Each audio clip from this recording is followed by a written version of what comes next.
So Una Lanigan is here. She's come all the way down from, I think, Barna, if I'm right, in County Galway. Una, you're very welcome. Okay. I appreciate it. And lovely to have you here in studio. And you're coming bearing good news as well, because I know there was a competition last Friday night and you're going to tell us all about that in a few moments. We might just start off with a few tunes from you on the harp. So what would you like to play for us? I'll start off with a composition of my own. So this is called Rune's Tune. And when I was 21, I was living in America and I was really homesick. And then I got heat stroke. And I was so bad, I was hallucinating things in the corners of the room. So the woman who was my host mother was really kind to me, and she went to the fridge and she got every frozen vegetable she could find and she packed me in ice, and she brought my temperature down, and she also sang by my bedside and rubbed my forehead until I fell asleep. So I swore I'd be eternally grateful to her and that I'd write her tune, and this is the tune for Brune. Okay, Brune's tunes. Okay, lovely.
Compositions you just said, which is really, really nice, lovely.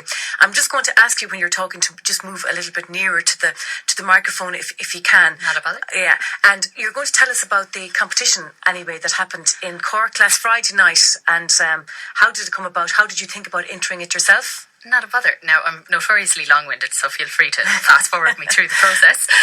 But yeah, so I'm not really... I love performing for people, but I get very nervous in front of competitions, actually.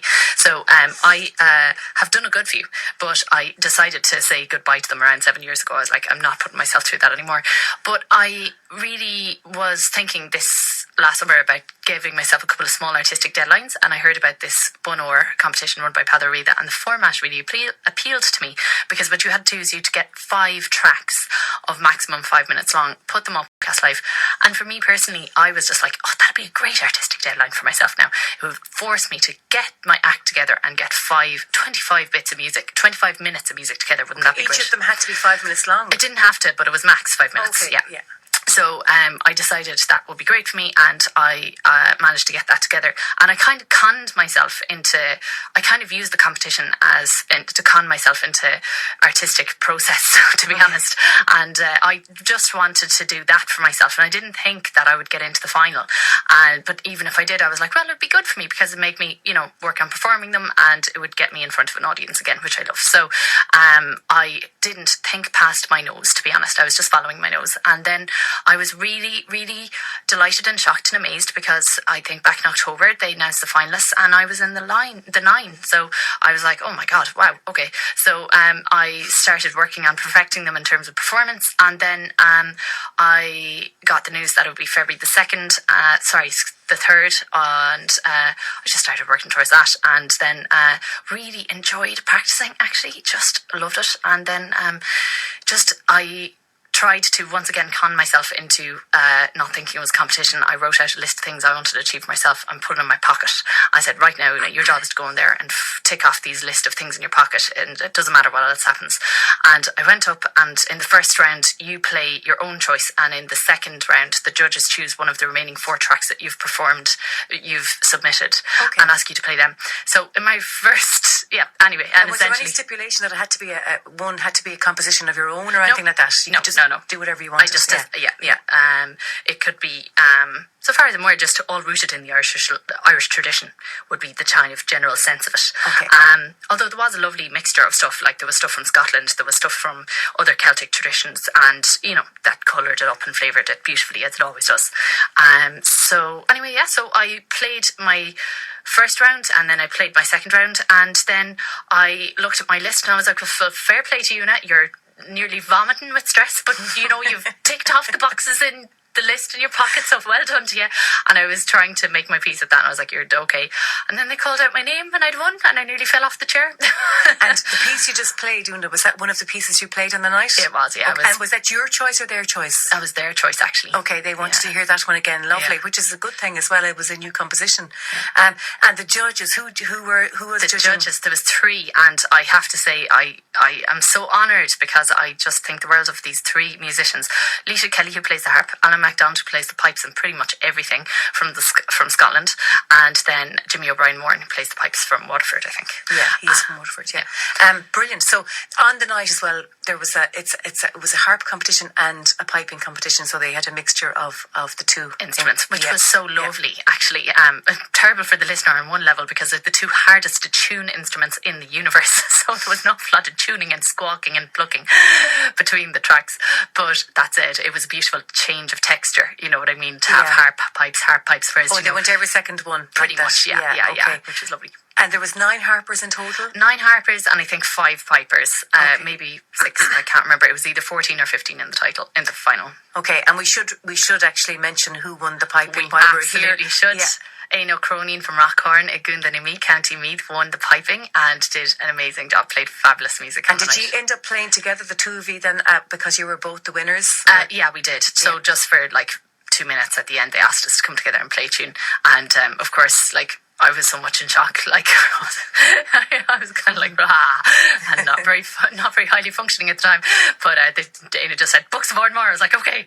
So, Books of Ardmore. What else would you have? Yeah, exactly. So, Una, on the night, it was in Rochestown Park Hotel in Cork, and it's not the first time they've had this competition, and in particular, it's not the first time they've had the harp either. Is this the second time round for? This is. So the competition had its genesis 7 years ago, and what they do is they rotate instrument every year. So the first year they had fiddle, won by Aoife Ní Bhríon. The second year they had flute and whistle, and I think that was won by Tim McHugh. I could be wrong now. This is totally anecdotal. Okay. So and then the third they had Nagilakig Mithil, which means metal reeds. So they have 3 instruments in there. So that's a concertina, accordion, and mouth organ. And maybe Cormac Begley won it, I think. Okay. And then the fourth year they had No, the third year they had uilleann pipes and harp for the first time, and they had Oisin Martin won the harp and Tiernan O'Dinkin won the pipes, and in the fourth year they had the metal reeds, and that was when Cormac Begley won it on concertina. And now I think this is the fifth time. Now I could be wrong. No, I'm wrong. I think there's another fiddle. Anyway, sure, you get the idea. It rotates. Yeah, so this is the second time that exactly. That's what I keep telling people. It's the Harp Olympics. It only comes around every 4 years, okay. And it's very international actually, which is wonderful because anyone who wants can enter from all over the world. And one wonderful thing about the organisation is that they really want to make it, I think, as international and inclusive as possible. So not only will they accept entries from anywhere, but they will actually fly you from your country of origin if you get into the final. So for example, we had an amazing harpist, Aisling Gagliardi, flown all the way from the US, and we had a wonderful piper flown from England. He's currently residing in Oxford, Michael Coughlin. And then of course Florian Blanc is resident in Ireland, but French and has that beautiful international flavour to her playing. It's so wonderful, and she was in there as well. So it really did feel slightly Olympic. Okay, fantastic. So you were the Irish representative there. One of the 8 other Irish, one of the 7 other. That's Irish fantastic. And tell me, there's prize money and everything involved, isn't there? There is. So actually, there's a prize fund of 2,500, which is split equally between the harp and the pipes. So and then there's the name of the competitions on bun ore, the gold medal, and it does exactly what it says in the tin. There is this whopping, great, amazing, beautiful medal, which is actually made of silver, solid silver, but then you are announced a winner, the name is engraved on it, and then it's coated in gold and given to you. So I've seen my silver version, and I am now waiting for my engraved gold version, which is incredibly exciting. Which you will wear forevermore. Absolutely. And it was commissioned by the noted Cashel goldsmith, Padraig O'Mahuna, who is just the most wonderful man and beautiful artist, and I really will treasure it for the rest of my life. That's lovely. That's lovely. So I was delighted anyway, Una, and very best wishes coming your way and all of that. Delighted it is a big honour. It's a major congratulations on yourself. So maybe you'll play another little piece for us, or even something else that you like. What I noticed from looking at the photos, the pictures as well, you play standing up. Did any of the other harpers play standing up? No, I'm pretty unique in that respect so far as I'm aware. There might be 1 or 2 others in Ireland, but I think I'm the only one. I might be the only, and if I'm not, there's only very few people who play standing up.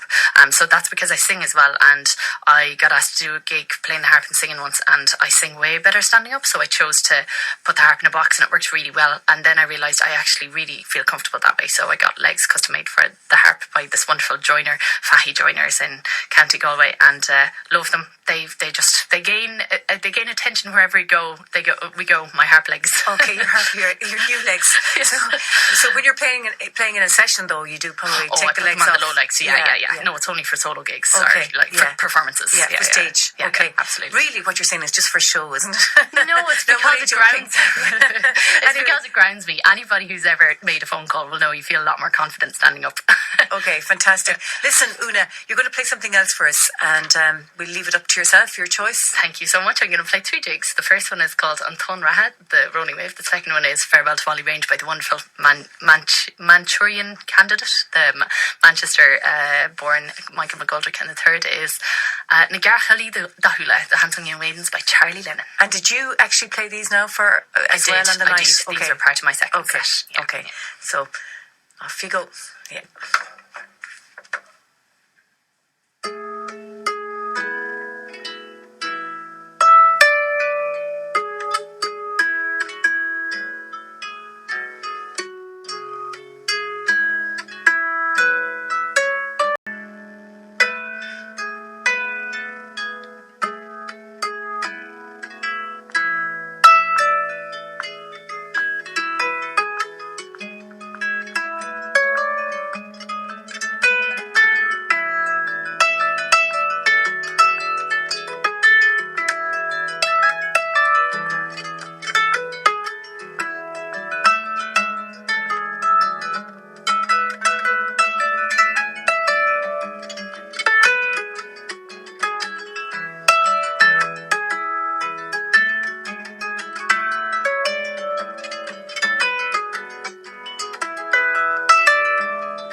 Well, thank you very much, Una. Lovely, lovely music there. And Una Nílanagon.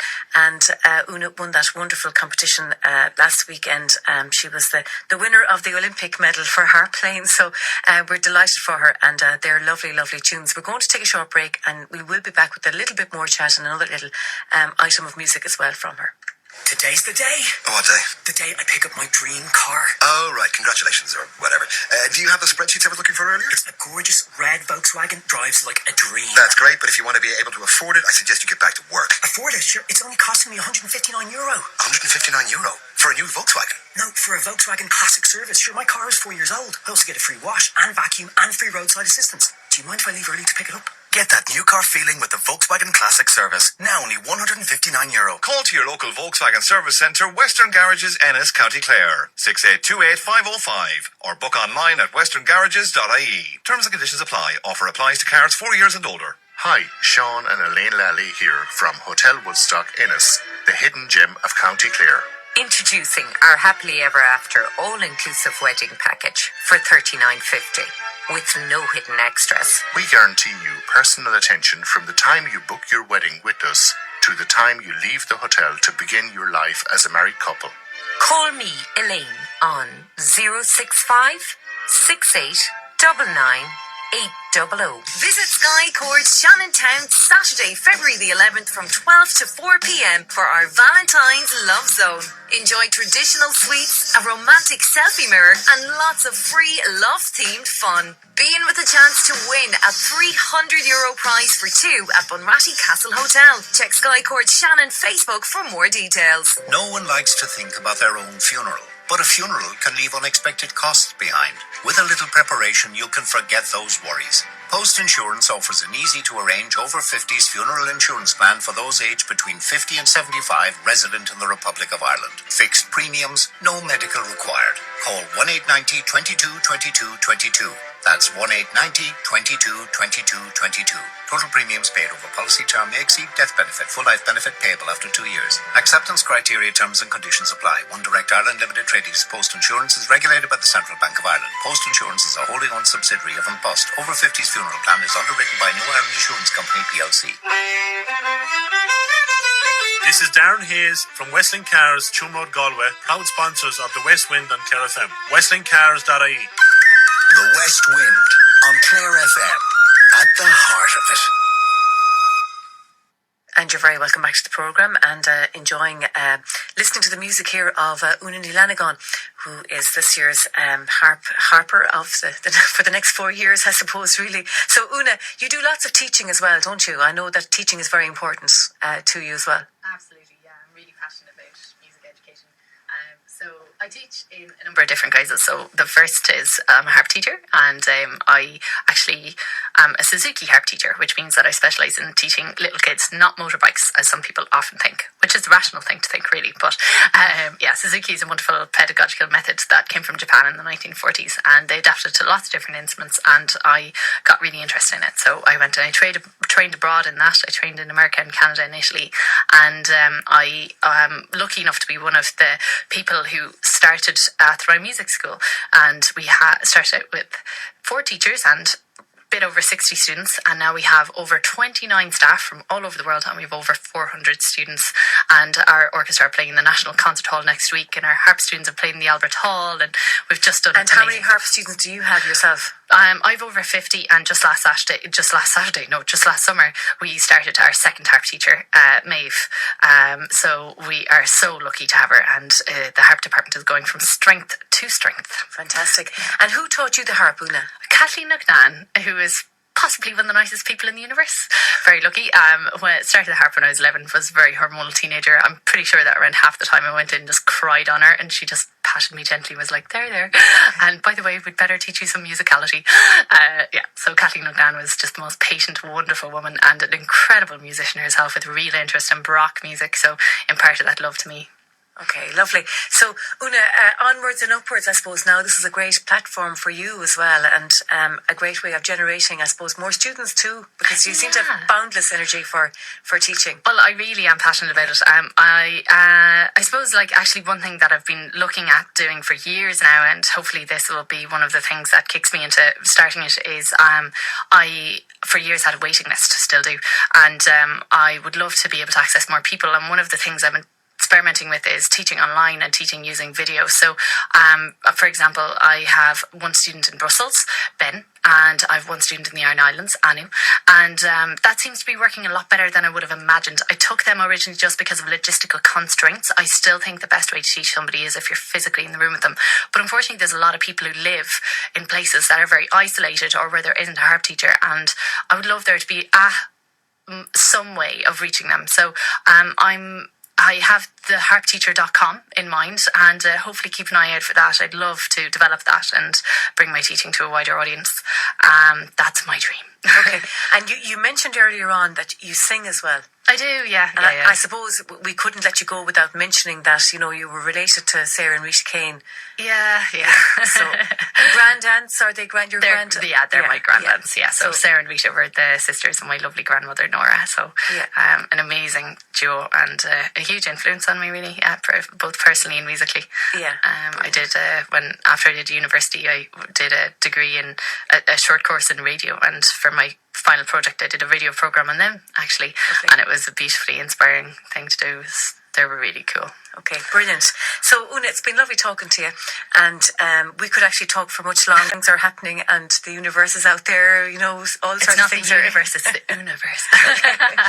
So, anyway, you're going to finish off with another set of tunes. What are you going to play for us? I'm going to play 3 jigs, and I got these off. I was a member of a trio, Imus, and we put them together, and the wonderful Ger Chambers, who's my favourite box player of all time, gave us the red box, and then Braven Favreau put in the Humours of Mitchelstown, and I finished it with the Temple Glanton. So it's a real triumvirate of effort. And I'm a hired gun, so my name is Una. My website is very easy to remember. It's una.ie, and my email is una@una.ie. So if anybody wants to hear this again, you can find me. Brilliant. Okay, that's great, Una. Lovely to have you in the studio this evening, and the best of luck with all your endeavours and future projects. Thank you so much, and a massive thank you to the rest of the competitors who are unbelievable.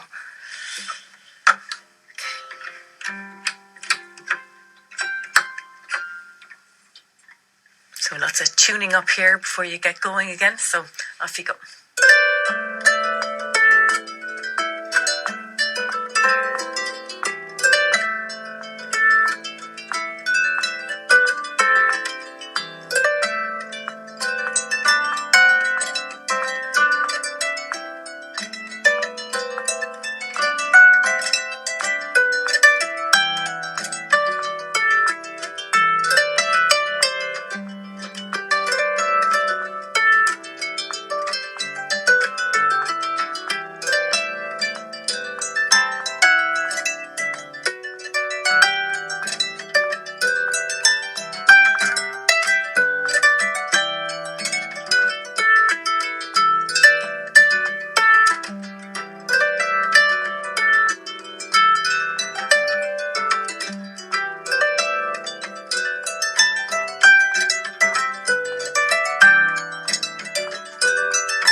should nearly take Michael Russell and traditional Irish music from County Clare. The Green Groves of Erin is the name of this reel. As I said, it should take us to the news somewhere along the line. We're nearly there, I think. And anyway, Michael